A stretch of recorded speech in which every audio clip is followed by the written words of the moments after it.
So we're diving deep into Kristin Hannah's The Women. It's a novel that's really gotten people talking about, a really unique perspective on the Vietnam War, the women who were there. And we've got a lot to cover, from the book itself to like some background from Wikipedia and even some of those really interesting Goodreads reviews. Yeah, it's really interesting how Hannah uses, fiction to kind of shine a light on a part of history that's often ignored. I mean, the fact that the book hit #1 on the New York Times bestseller list, that says something, right? Like people really want to hear these stories. They do. Okay, so let's get to know our main character, Frankie McGrath.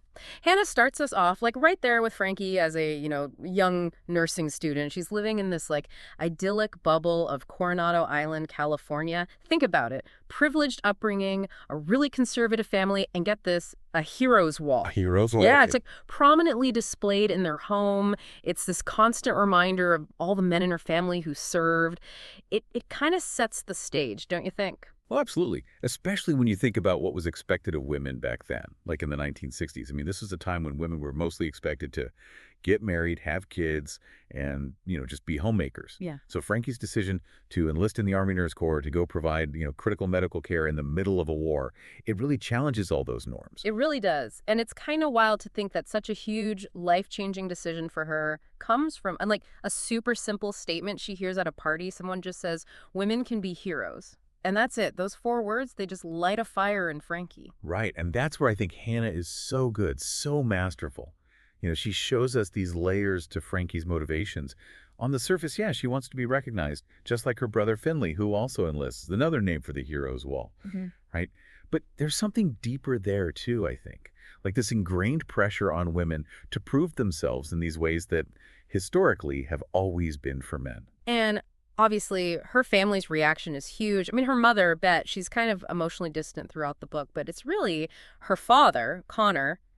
He's a military man himself. His disapproval just cuts Frankie deep. He had this whole traditional path laid out for her, and her enlisting just totally shatters it. Totally. And that choice she makes, it's like this catalyst, It propels her out of that safe bubble of Coronado Island and straight into the battlefield of Vietnam.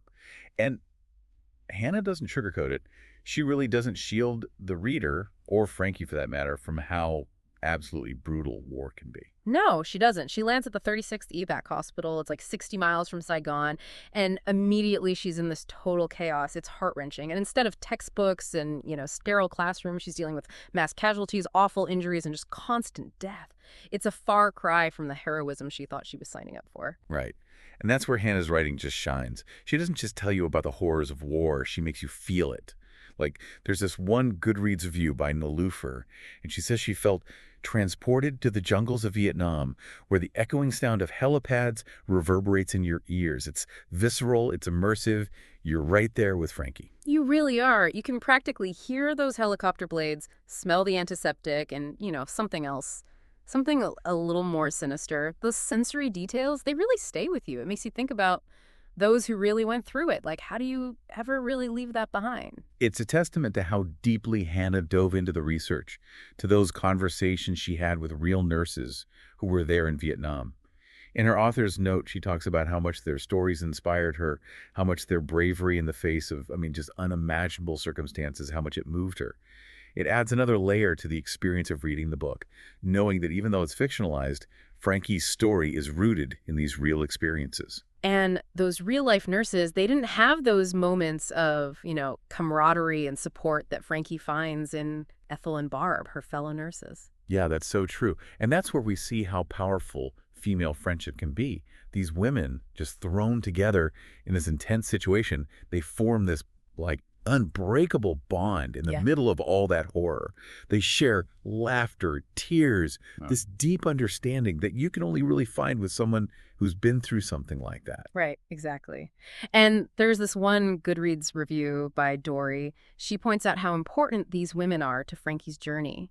She even wishes we could have heard more about them, like what were their experiences? What stories could Ethel and Barb tell? Yeah, and that bond they have, it becomes even more important when they get back home.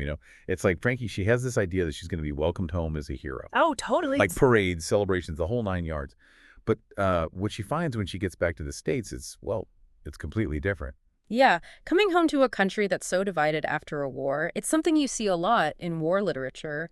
But Hannah, really captures what made it so uniquely hard for women veterans, you know? It Yeah. wasn't just about dealing with the aftermath of a war that people didn't agree on. It was this realization, like the shocking realization that so many Americans basically just wanted to pretend they hadn't even been there. Right, like they wanted to erase their service. Exactly. It's really, really powerful. There's this one Goodreads review by Elizabeth, and she quotes this line from the book: "There are no women in Vietnam, dear." Wow. I know. That denial, that invisibility, it's like this whole other layer of trauma on top of everything else these women are carrying with them. Absolutely. And that lack of acknowledgement, it wasn't just this abstract thing, it really had consequences. Like some of the Goodreads reviewers, people who are actually veterans themselves, they talk about how the VA system, even back then, it just wasn't set up to deal with the specific needs of women who serve. Right, it was a totally different time. Yeah. It really was. It's like they were fighting these two different battles, you know, the one overseas and then the one when they got home. And that's where Frankie's story becomes even more, I don't know, I guess poignant is the word. Mm-hmm. Because not only is she dealing with PTSD, the nightmares, the flashbacks, Mm-hmm. the weight of everything she went through, but she's also up against a society that doesn't even want to acknowledge that any of that happened. That's a lot. And that struggle for validation, it just sends her into this downward spiral. She's dealing with addiction. She's just desperately trying to feel like she belongs somewhere. Yeah. And Emily, another Goodreads reviewer, she describes it as heartbreaking, and I think that's just so perfect. Hannah really shows us the raw, painful truth of what this young woman is going through. It really makes you think about like this bigger conversation, right? Yeah. How do we, as a society, how do we take care of our veterans, especially those who fought in wars that were as controversial as Vietnam? How much responsibility do we have for the battles that they're still fighting, even after they're home? It's a big question. And even with all that, in the middle of the chaos of war, the struggles of coming home, Hannah also shows us these really complex relationships, you know? Like even when you're surrounded by so much death and destruction, people still crave connection, intimacy, those reminders that there's still beauty in the world. That's human nature, right? Yeah, it is. But some readers, I mean, they felt like the romance in the women was kind of predictable, even maybe a little cliche. It's interesting because it really highlights this thing about historical fiction, right? Mm. Like, where do you draw that line between being historically accurate and telling a story that people today can connect with? Like, for some readers, if something feels predictable, it takes away from the story. But then others, they just want that emotional connection, and they don't mind so much. Yeah, it's like, how do you find that balance? You want to stay true to history, but you also want to tell a story that feels, real and relatable to people reading it now. I mean, that's why The Women has gotten so much attention, Yeah. It makes you think about these things. Right, exactly. And that actually leads into a really important point. The Women, I mean, yeah, it's meticulously researched, it's inspired by true stories, but at the end of the day, it is a work of fiction. Right, it's a novel. Yeah, and Hannah even talks about this in her author's note. She says she changed names, combined units, things like that.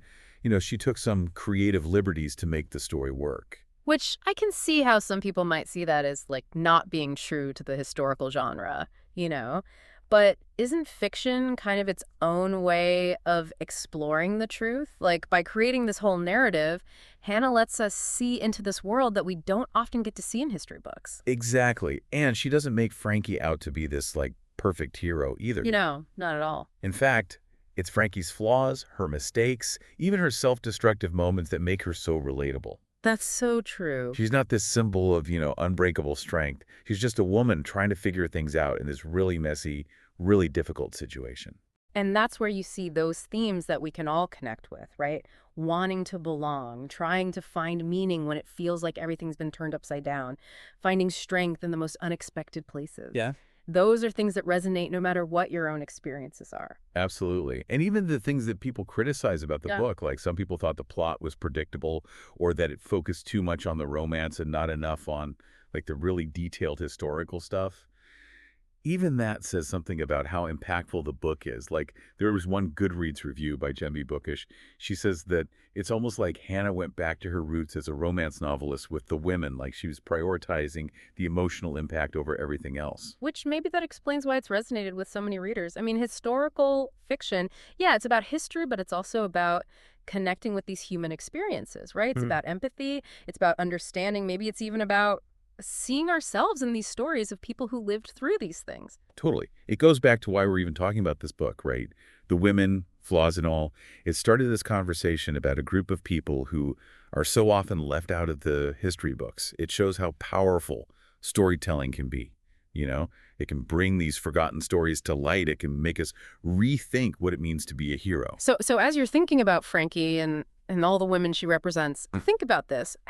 What is it about these untold stories that just draws us in? Why do we feel so compelled to learn about them? Yeah. And what other stories are still out there? What voices haven't we heard yet? What can we each do to make sure those stories get told? Such a good question. And on that note, that's a wrap on our deep dive into Kristin Hannah's The Women. As always, keep those conversations going, keep thinking critically, and we'll catch you next time.